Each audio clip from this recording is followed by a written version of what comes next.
Acanthosis nigricans PCODന്റെ ഒരു ലക്ഷണമായിട്ട് കാണുന്ന ഒന്നാണ് കഴുത്തിന് പുറകിലുള്ള കറുപ്പ് നിറം, കക്ഷത്തിലെ കറുപ്പ് നിറം, അതുപോലെ തന്നെ ഇൻ ബിറ്റ്വീൻ ദ തൈസിൽ കാണുന്ന കറുപ്പ് നിറം എന്ന് പറയുന്നത്.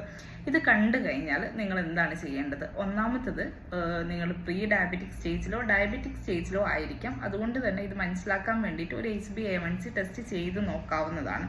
നിങ്ങൾ പ്രീ ഡയബറ്റിക് സ്റ്റേജിലാണെങ്കിൽ നിർബന്ധമായിട്ടും നിങ്ങളുടെ ഷുഗർ ഇൻടേക്ക് കംപ്ലീറ്റ് കട്ട് ചെയ്യണം. അതല്ല നോർമൽ ലെവലിലാണ്, ഡയബറ്റീസും അല്ല പ്രീ ഡയബറ്റീസും അല്ല, നോർമൽ റേഞ്ചിലാണ് ഉള്ളതെങ്കിൽ നിങ്ങളുടെ വെയിറ്റ് കുറയ്ക്കുക എന്നുള്ളതാണ്.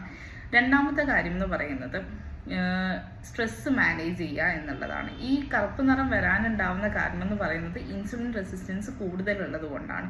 ഈ ഇൻസുലിൻ റെസിസ്റ്റൻസ് കുറയ്ക്കാൻ വേണ്ടി സഹായിക്കുന്ന ഒന്നാണ് സ്ട്രെസ് മാനേജ് ചെയ്യുക, ഉറക്കം നന്നായിട്ടുണ്ടാവുക എന്നുള്ളത്. അതുപോലെ തന്നെ ഈ പറയുന്ന ഫാസ്റ്റ് ഫുഡ്, പ്രോസസ്ഡ് ഫുഡൊക്കെയും ഡയറ്റിൽ നിന്ന് കംപ്ലീറ്റ് ആയിട്ട് കട്ട് ചെയ്യുക എന്ന് പറയുന്നത്. ഇത്രയും കാര്യങ്ങൾ ഒരു 3 to 4 months